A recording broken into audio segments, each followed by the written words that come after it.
4 days after Wei declared martial law, Vanguard colony hummed with activity that directly defied the chief administrator's orders.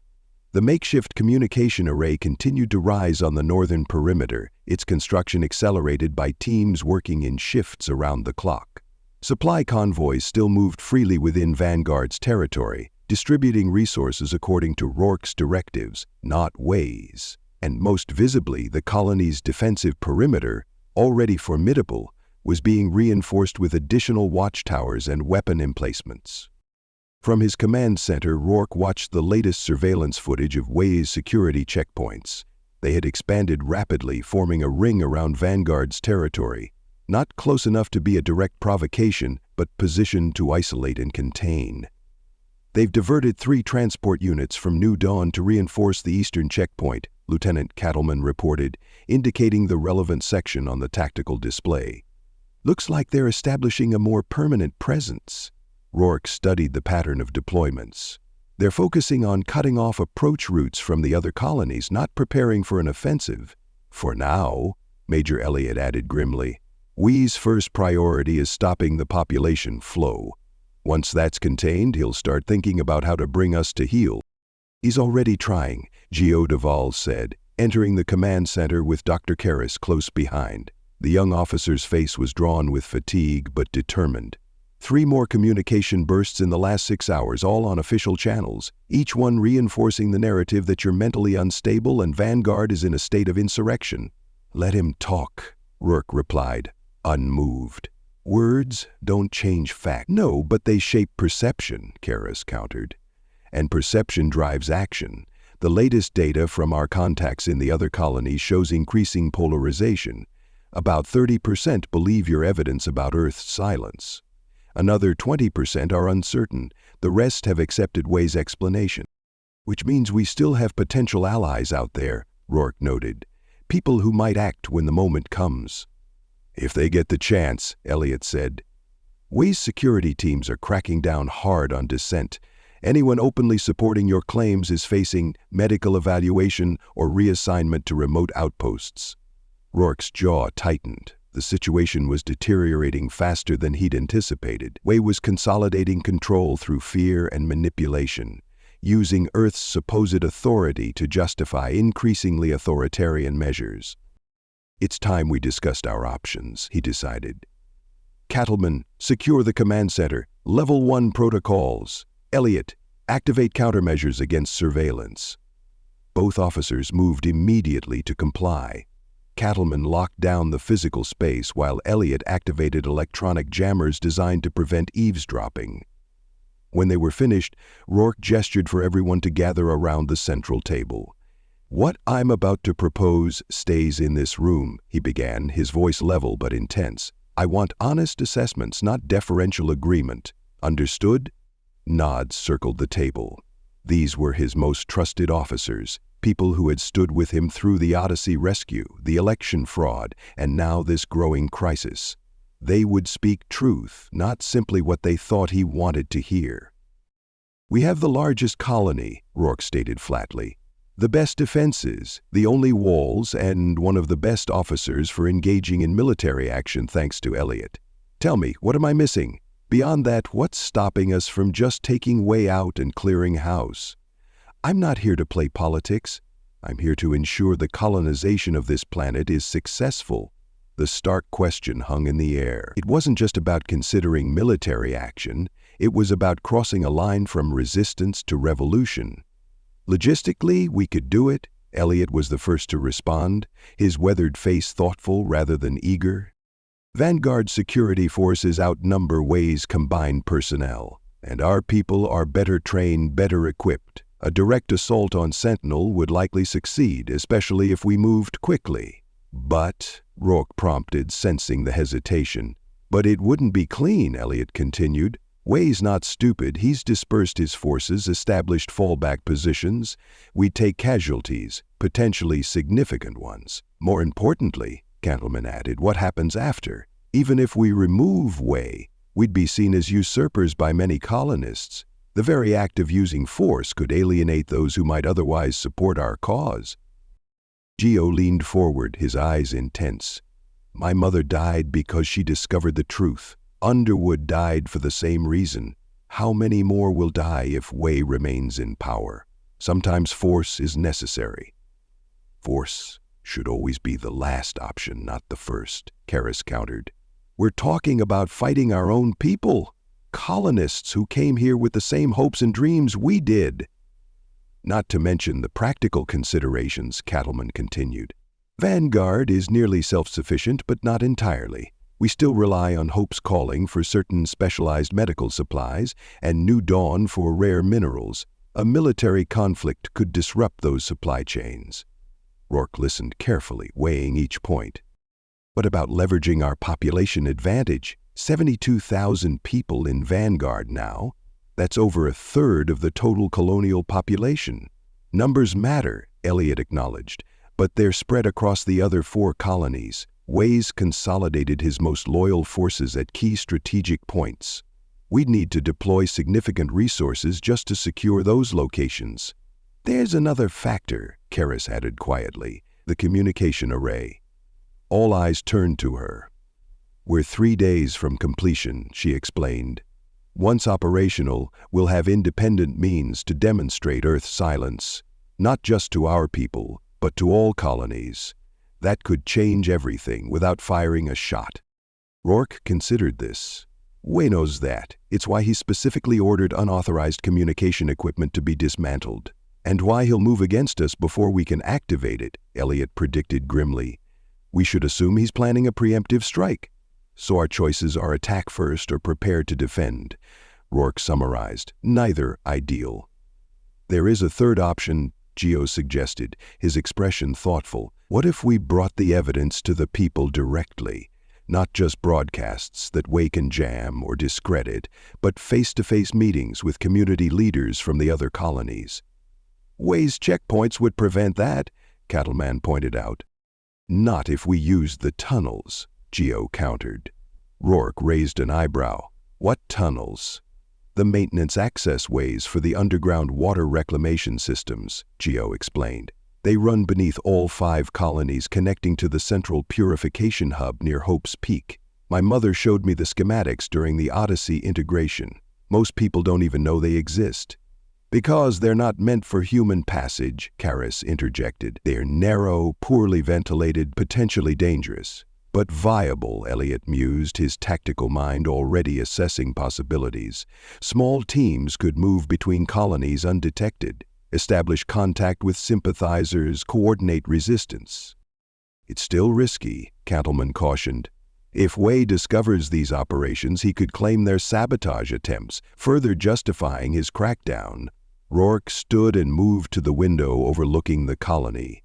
Vanguard was thriving despite the crisis. People moving purposefully through the streets, agricultural sectors producing food, children still attending the newly established schools. This was what he had fought to protect, not just survival, but a future worth building. We proceed on multiple fronts, he decided, turning back to the group. First, we accelerate completion of the communication array. That remains our priority. Second, we establish contact with sympathetic elements in the other colonies using Geo's tunnel access. Third, we prepare defensive measures in case Wei moves against us militarily. And if he does? Elliot asked directly. Then we respond with proportional force, Rourke answered, his voice hardening. I won't fire the first shot, but I will defend this colony and its people by any means necessary. He looked at each of them in turn. This isn't what any of us wanted. We came here to build something new, not recreate the conflicts that plagued Earth. But we cannot, I will not, allow a lie to become the foundation of our new civilization, no matter how comfortable that lie might be. The array is our best chance, Karras emphasized. Once people see direct evidence that Earth isn't responding, Wei's narrative collapses. Then let's make sure that happens, Rourke concluded. Elliot, I want enhanced security around the array construction, our best people, round-the-clock coverage. Geo, work with Cattleman to identify potential allies in the other colonies and establish contact protocols using the tunnel system. Karras, Push the technical teams to finish the array as quickly as possible without compromising functionality. The meeting adjourned with a renewed sense of purpose. As they prepared to depart, Rourke held Elliot back with a subtle gesture. "A moment, Major." When they were alone, Rourke's expression grew more severe. "Off the record, if it comes to military action, what are our actual chances?" Elliot didn't hesitate.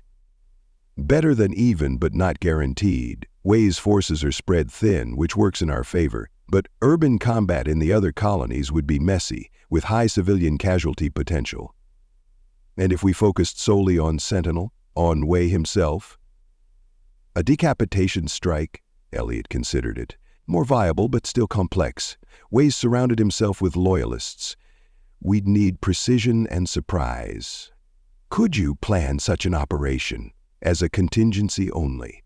Elliot studied his commander carefully. "I could, but you should know, Captain. Once that line is crossed, there's no going back. We'd be committing to a path that leads either to victory or disaster, nothing in between." "I understand," Rourke replied gravely, "but I need options on the table, all options." "You'll have them," Elliot promised. Custer's last stand wasn't his finest moment, but at least he was prepared for it. After Elliot departed, Rourke remained alone in the command center, the weight of command pressing down on him more heavily than ever before. This wasn't a military campaign against an external enemy. It was a struggle for the soul of humanity's last outpost, fought against people who had once been allies. He activated the tactical display, studying the disposition of forces across all 5 colonies. Way's security deployments were strategic, focused on controlling key infrastructure and communication nodes. The man understood power, how to seize it, how to maintain it.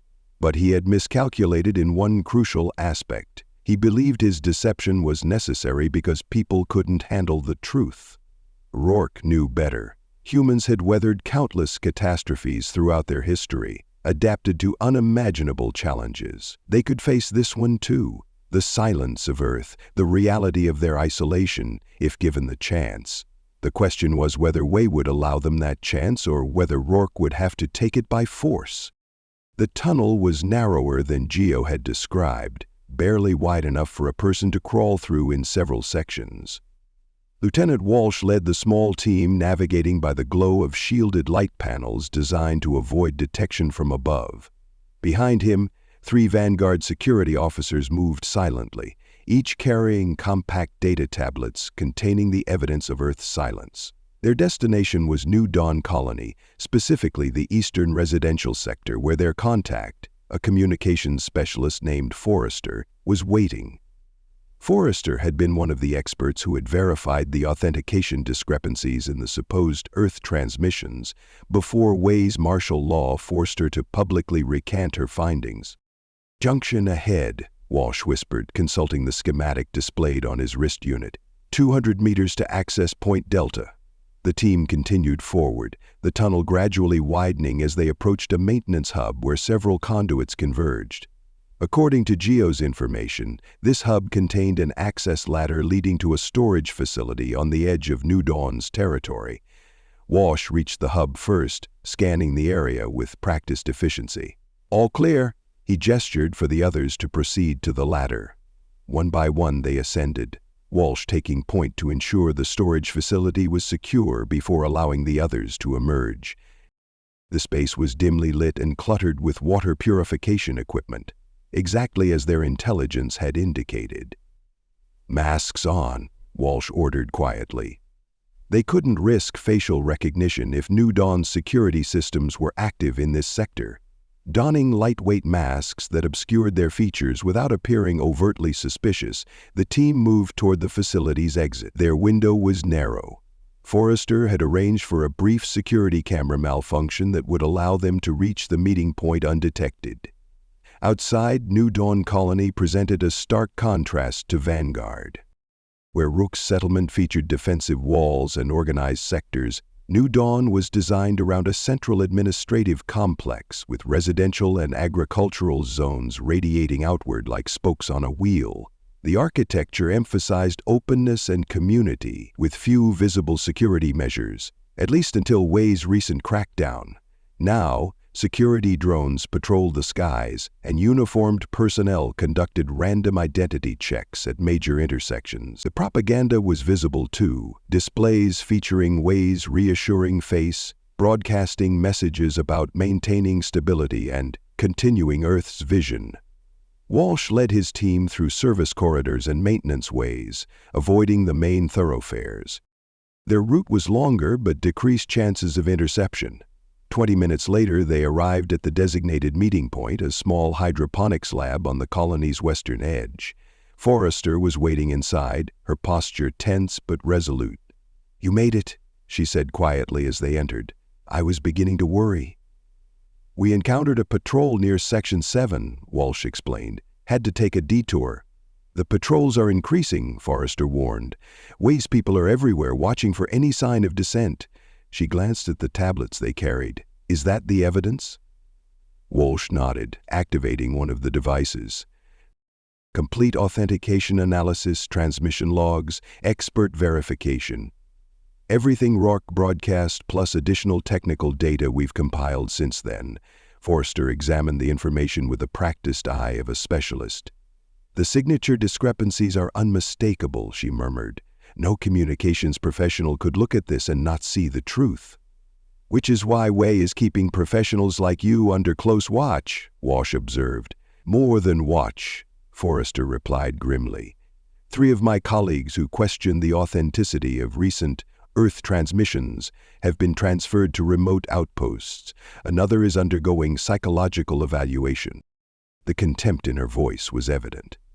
"But there are still those of us who remember what real Earth communications look like. We know something changed 7 months ago." "How many?" Walsh asked. "In New Dawn, maybe 50 who are certain, another 100 who suspect." She hesitated. "But speaking openly is dangerous now. Wei's security forces don't wear New Dawn insignia anymore. They answer directly to him. They're in our systems, monitoring communications, tracking movements. What about Director Phillips? Where does he stand?" Forrester's expression darkened. "Publicly, with Wei. Privately," she shrugged. "Hard to say. Phillips was never a strong leader.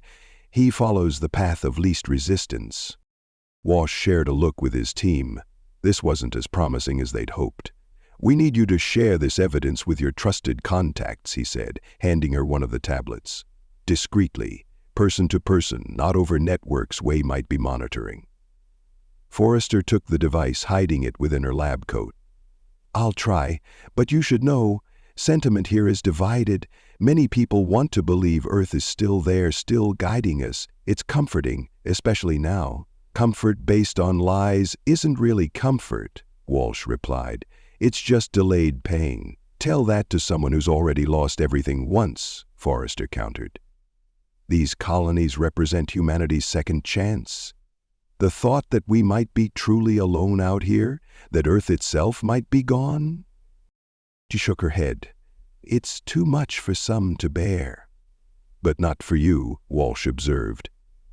Forrester straightened. "I'm a communication specialist. My job is to distinguish signal from noise, truth from falsehood. And this," she patted the hidden tablet, "this is truth. Uncomfortable, frightening truth, but truth nonetheless." Walsh provided her with access codes for a secure channel back to Vanguard, then prepared his team to depart. "We'll return in 3 days for your report. Same route." "Be careful," Forrester warned. "Wei's people have been searching maintenance tunnels near the command center. They might expand those searches." "We'll adapt," Walsh assured her. "Stay safe." As they retraced their path to the tunnel entrance, Walsh couldn't shake a growing sense of unease. The security presence in New Dawn was heavier than their intelligence had suggested, the propaganda more pervasive. Wei was tightening his grip faster than they had anticipated, and if New Dawn, the colony most sympathetic to Vanguard after the Odyssey, was this firmly under Wei's control, what about the others? Back in Vanguard's command center, Rourke received Walsh's preliminary report with growing concern. Similar feedback was coming from the team sent to Hope's Calling and the smaller outposts. Only Sentinel Colony remained completely inaccessible. Wei had tripled security there, making infiltration impossible without risk of detection. "He's moving faster than we expected," Elliot observed, studying the updated intelligence. "Consolidating control, isolating dissidents, establishing direct command over security forces across all colonies." "And the communication array?" Rourke asked Karis. "2 days from completion," she replied. "But we've detected surveillance drones making increasingly close passes. They're mapping our defenses, particularly around the array site." Rourke's expression hardened. "He's preparing something." "Almost certainly," Elliot agreed. "The question is what and when?" The answer came sooner than any of them anticipated. Just after midnight, Vanguard's perimeter sensors detected multiple vehicles approaching from the direction of Sentinel Colony. Simultaneously, communication systems across all 5 colonies activated with an emergency broadcast from Wei. "Citizens of the colonies," his voice declared, calm but resolute, "it is with deep regret that I must inform you of a direct threat to our collective security. Technical teams have discovered evidence of sabotage at our primary communication array. Sabotage originating from elements within Vanguard Colony." Rourke watched the broadcast with cold fury as Wei continued his performance. "These actions have temporarily disrupted our contact with Earth Command, creating the very gap in communications that Captain Rourke falsely claimed was evidence of Earth's silence. This deliberate deception, combined with the unauthorized construction of potentially harmful transmission equipment, represents a clear and present danger to all colonists." Wei's expression conveyed perfect, practiced concern. "Therefore, I have authorized a security operation to neutralize these threats and restore proper communication with Earth. This action is regrettable but necessary to protect our future and uphold the mission entrusted to us by Earth Command." The broadcast concluded with a final chilling statement. "All colonists are instructed to remain in their dwellings until this operation is complete. Normal activities will resume once security is restored." Elliot's voice cut through the stunned silence that followed. "Perimeter defenses to full alert. All security personnel to battle stations. This isn't a drill." As Vanguard's warning sirens began to wail, Rourke moved to the tactical display, where incoming sensor data showed the full scope of Wei's operation. Multiple assault forces approaching from all directions, clearly intent on overwhelming Vanguard's defenses in a single decisive strike. The moment he had hoped to avoid had arrived. Wei had made his move, cloaking aggression in the language of security and restoration. Now Rourke faced the choice he had dreaded: surrender to a lie or fight for the truth. "Major Elliot," he said, his voice steady despite the gravity of the moment. "Initiate Defense Protocol Alpha. All units authorized to engage." The line had been crossed. For better or worse, the battle for humanity's future had begun. Thank you so much for listening to this story. I hope you enjoyed it. Be sure to leave it a like and to subscribe if you'd like to see more. Feel free to comment and share it as well. With all that said, go on and check out the video in the top left. I think you might like it.